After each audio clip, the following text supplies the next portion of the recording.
하나님께서는 우리에게 복을 주시는데 그 복을 씨앗으로 주십니다. 그러니까 그 복을 말씀이라고 하는 씨앗을 주시는데 그 성품의 그릇에 담아서 주십니다. 그러니까 말씀의 씨앗을 어디에 주는 거요? 성품에 담아서 주는 거죠. 그래서 여러분, 우리가 이 성품 관리를 잘하면 하나님의 복이 우리 가운데 임하게 되어 있습니다. 그래서 여러분, 이 마태복음 5장에 보면 팔복이 나와 있는데 이 팔복을 뭘 말하냐? 성품을 얘기해요.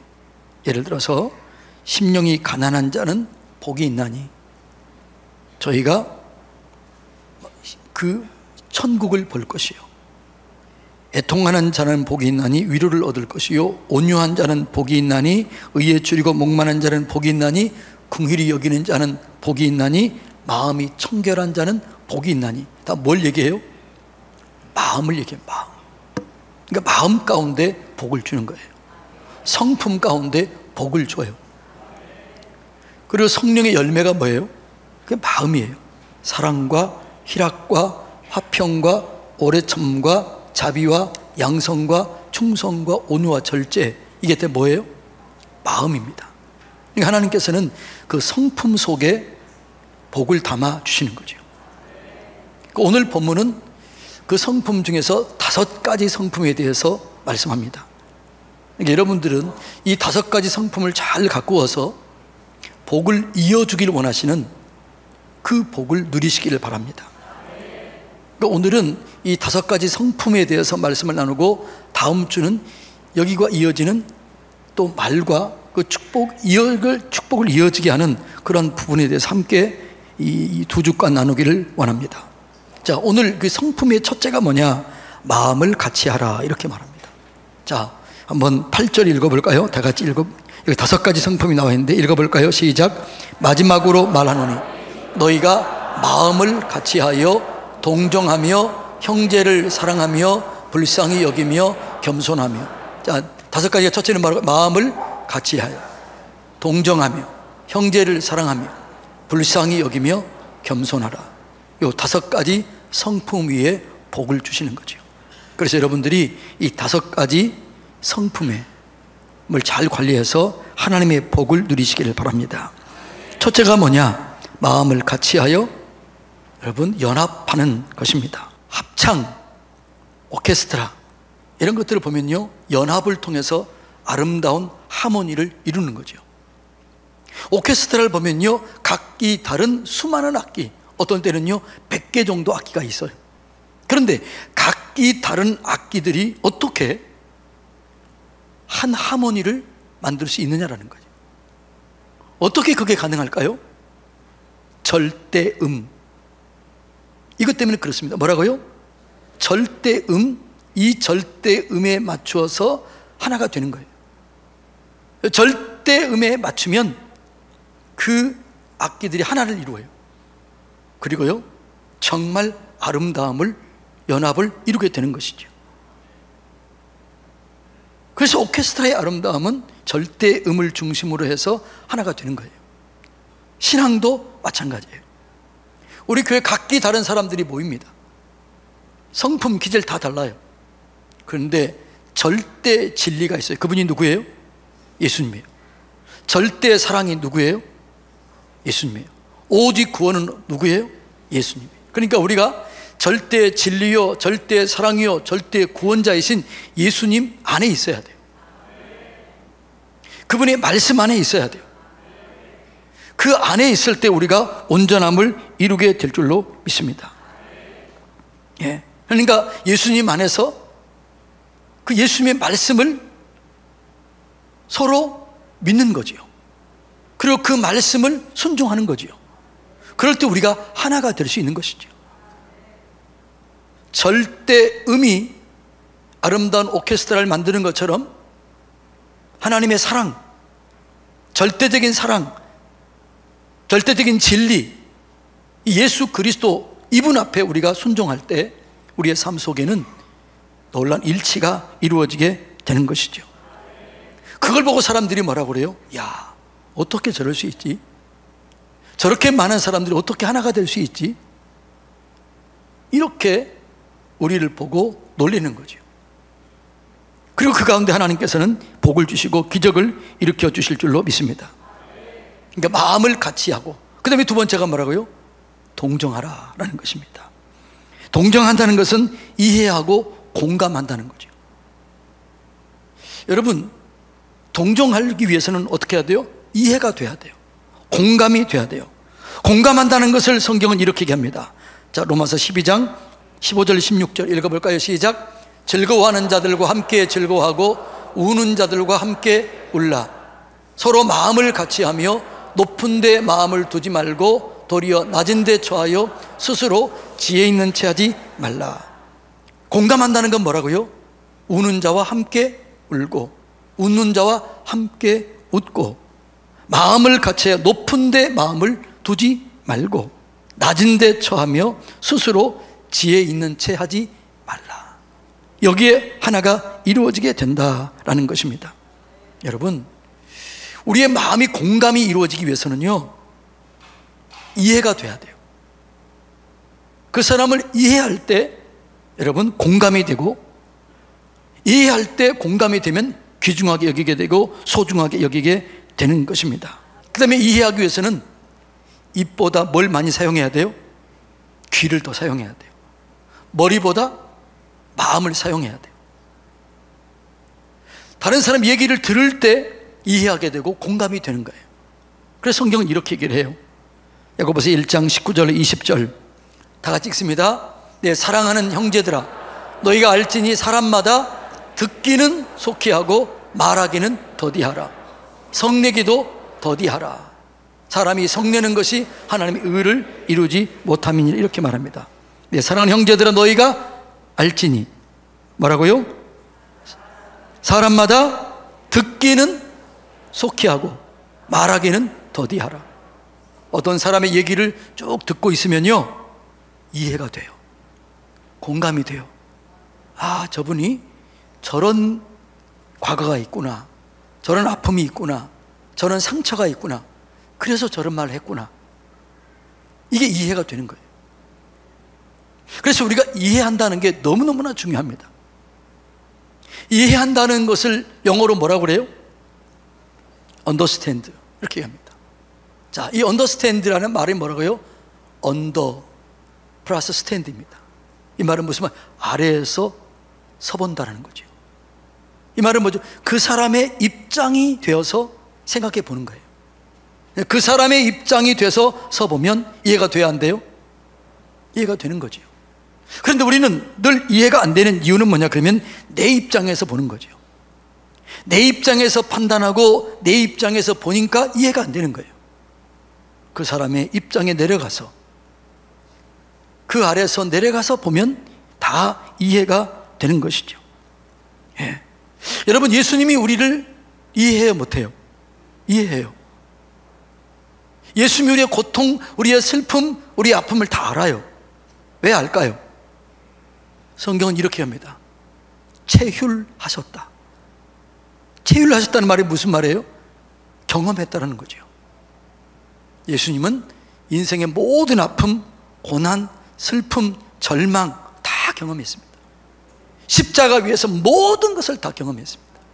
그래서 우리를 아시는 거예요. 그래서 이해할 수 있는 거예요. 그래서 우리를 동정하고 우리를 사랑할 수 있게 되는 것입니다.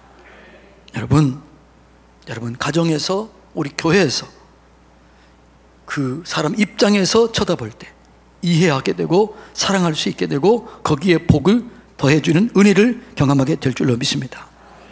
자, 그래 마음을 같이하여 서로 동정하며, 그 다음에 뭐라고요? 서로 사랑하라, 이렇게 얘기하고 있습니다. 기독교는 사랑의 종교입니다. 사랑은 하나님의 본체예요. 하나님의 성품이에요. 그러니까 사람들이 우리가 하나님의 사람인지 아닌지 그 기준이 뭘 보고 알아요? 너희가 서로 사랑하면 이로써 모든 사람들이 너희가 내 제자인 줄 알리라. 그러니까 하나님은 사랑의 본체이기 때문에 우리가 사랑할 때 하나님을 알아요. 그래서 성경은 이렇게 얘기합니다. 자, 요한일서 4장 7절로 8절 다 같이 읽습니다. 사랑하는 자들아, 우리가 서로 사랑하자. 사랑은 하나님께 속한 것이니 사랑하는 자마다 하나님으로부터 나서 하나님을 알고 사랑하지 아니하는 자는 하나님을 알지 못하나니 이는 하나님은 사랑이십니다. 자, 우리가요 누군가를 진짜 사랑해 보면 하나님을 알 수 있어요. 왜냐하면 사랑에는 뭐가 따라요? 대가가 지불돼요.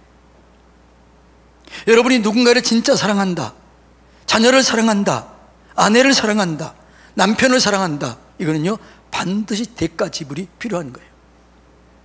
그래서 우리가 진짜 이 사랑을 하기 위해서는요 하나님이 나를 위해서 지불한 사랑의 대가를 깨달을 때 내가 얼마나 귀중한 존재인가를 알게 되고, 그 사랑이 내게 부어질 때 그 사랑으로 다른 사람을 사랑할 수 있게 되는 거예요.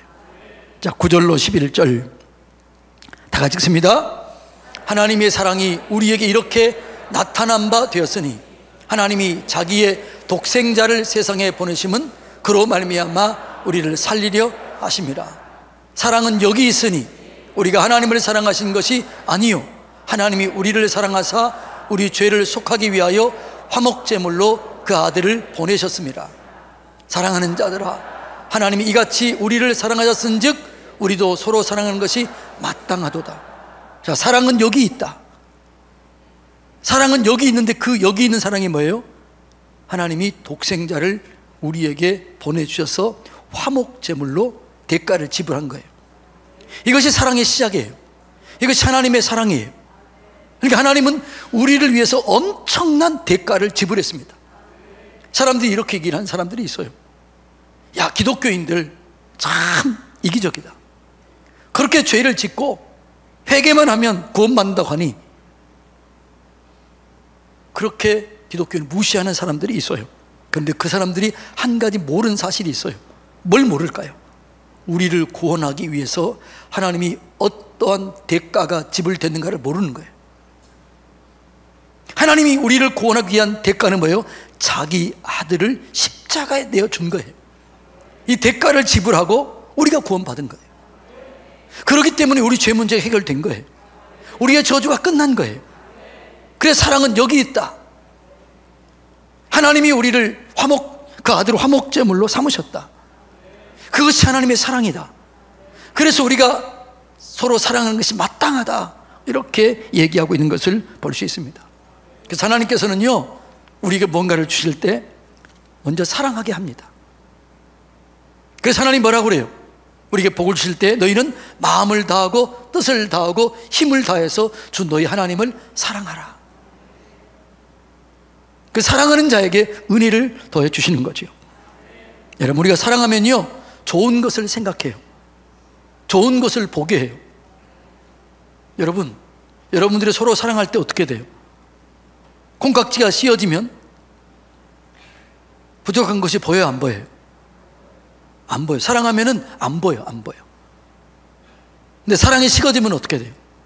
이것저것 다 보이는 거죠. 사랑은 좋은 것만 보여요. 좋은 것만 느껴요. 그래서 사랑하면요 세워지게 되고요, 격려하게 되고요, 위로하게 되고요, 그 사람을 최고로 존중하게 되는 것이죠.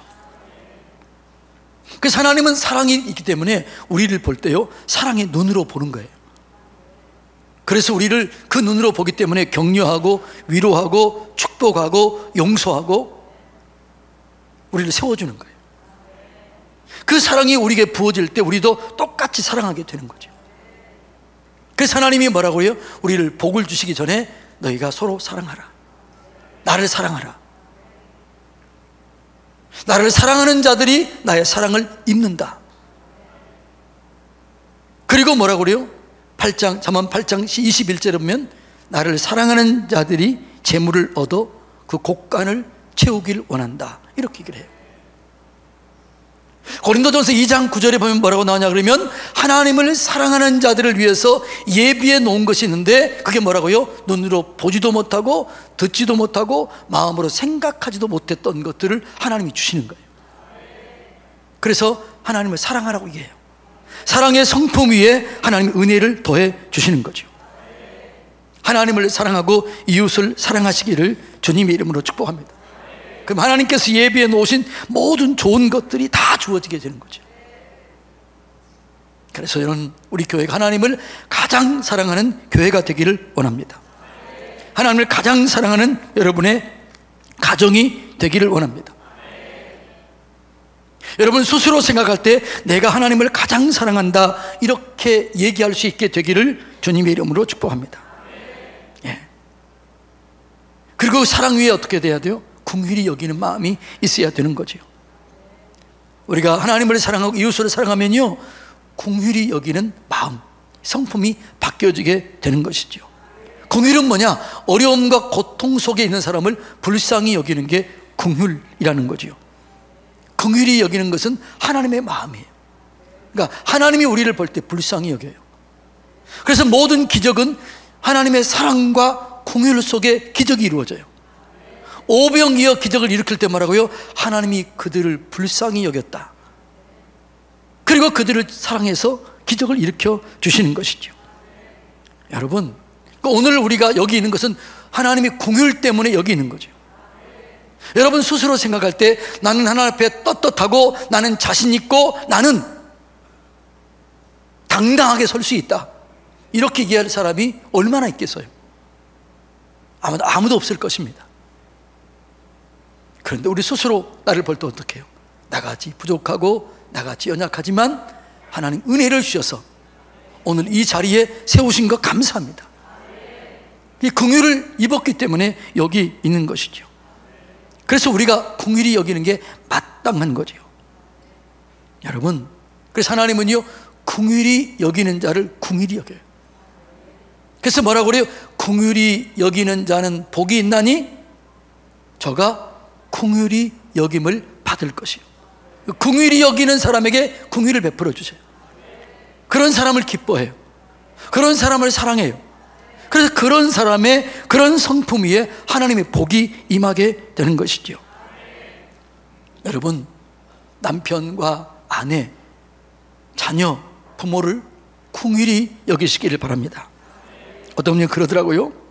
남편이 교회도 안 다니고 맨날 술만 먹고 교회 다니는 걸 핍박하니까 남편이 술 먹고 있는 그 모습을 보니까 처음에는 너무나 미운 생각이 들더라는 거예요. 그런데 어느 순간 남편이 불쌍히 여겨지더래요. 저 인간 내가 데리고 살지 않으면 누가 데리고 살겠나?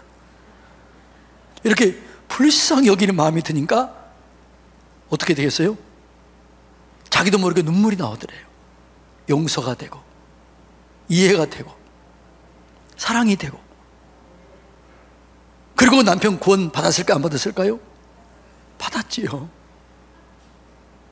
여러분, 우리가 사랑한다는 것은 뭐냐? 긍휼히 여기는 거예요. 남편과 아내와 자녀와 이웃들을 긍휼히 여기시기를 주님의 이름으로 축복합니다. 우리가 다른 사람을 긍휼히 여기면 내 마음에 상처가 돼야 안 돼요? 안 돼요. 여러분이 어떤 사람이 여러분을 너무 힘들게 했어요, 어렵게 했어요. 그런데 그 사람이 불쌍히 여겨지면요, 그 사람 때문에 상처받지 않아요. 오히려 이런 마음이 들어요. 하나님, 저 사람을 불쌍히 여겨주세요, 긍휼히 여겨주세요. 기도가 나오는 거죠. 여러분, 이 긍휼히 여기는 이 마음 때문에 기도가 나오는 거예요. 중보기도자는 그래서 긍휼히 여기는 마음이 있는 거예요. 그래서 중보기도자의 마음속에는 뭐라고요? 이웃을 불쌍히 여기는 마음이 있기 때문에 그래서 그 사람을 위해서 잠 못 자고 기도하게 나오는 거예요.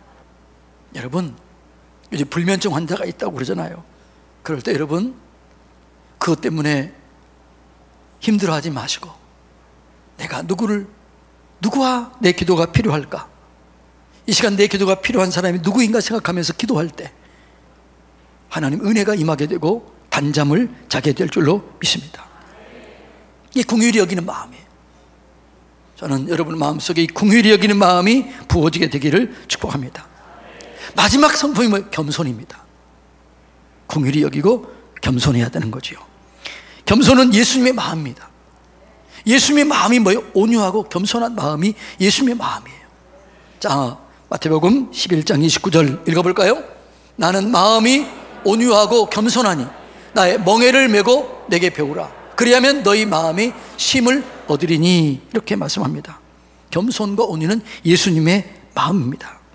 그래서 하나님은 겸손한 자에게 은혜를 더해 주세요. 여러분, 큰 은혜를 받기를 원합니까? 큰 은혜는 누구에게 주어질까요? 겸손한 자에게 주어지는 거죠. 야고보서 4장 6절 다 같이 읽어볼까요? 그러나 더욱 큰 은혜를 주시나니 그러므로 일렀으되 하나님이 교만한 자를 물리치고 겸손한 자에게 은혜를 주신다 하였느니라. 큰 은혜를 주시는데 누구예요? 겸손한 자에게 주는 거죠. 자, 10절 읽어볼까요? 주 앞에서 낮추라. 그리하면 주께서 너를 높이시리라. 아멘. 그건 겸손이 뭐냐? 겸손은 하나님을 경외하는 것입니다. 겸손은 나를 낮추고 주님을 높이는 것입니다. 나를 낮추는 것만 아니에요. 나를 낮추고 주님을 높이는 거예요. 하나님을 경외하는 거예요. 하나님을 사랑하는 거예요. 하나님의 도우심 없이는 나는 아무것도 할 수 없다라는 사실을 인정하는 거예요. 여러분, 이게 겸손이에요. 여러분이 어디를 가든지 무엇을 하든지 겸손하게, 하나님 도와주세요. 하나님이 도우심 없이는 내가 할 수 있는 게 아무것도 없습니다. 그렇게 여러분 은혜를 구할 때 하나님께서는 겸손한 자를 높이세요. 겸손한 자에게 은혜를 주시는 거죠. 저는 저를 비롯한 우리 모두가 이렇게 겸손해지기를 원합니다. 그런 자에게 마음껏 은혜를 주시는 것이지요. 겸손은 내 한계를 인정하는 거예요. 그리고 그 한계를 인정하고 그 한계를 극복하기 위해서 하나님을 의지하는 거예요. 저는 때로는요, 이런 때가 많아요. 성도님들이 이런 병에 걸렸다, 이런 아픔이 있다. 그러면요, 내 한계를 느끼면서 너무 미안한 마음 들어요. 목사님 기도해 주세요. 그러면 미안한 마음이 드는 거죠. 설교를 준비하면서도 어떨 때 미안한 마음 들어요. 설교를 준비하고 토요일 오면은 이렇게 올라옵니다. 그리고 계속 또 묵상하고 또 적고 또 적습니다. 그러면서 이런 생각이 들어요. 이 말씀을 가지고 은혜를 받을까? 내 말이 어떻게 성도들을 변화시킬 수 있을까? 오늘 성품을 통해서 변화준다고 했는데 내 설교 한 편 듣고 성도들이 성품이 변화될까? 하나님, 내 힘으로 안 됩니다. 도와주세요. 하나님, 20분 남았습니다. 설교하기 20분 남았습니다. 10분 남았습니다. 5분 남았습니다. 지금 올라갑니다. 도와주세요. 그게 제 진실한 마음이에요.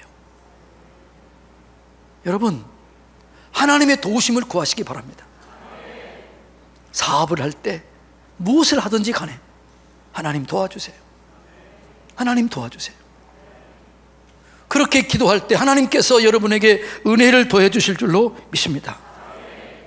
하나님은 성품 위에 복을 주시는 거죠. 마음을 같이하여 연합하라, 동정하라, 사랑하라, 긍휼히 여기라, 겸손하라. 이 5가지 성품 위에 복을 주시는 거예요.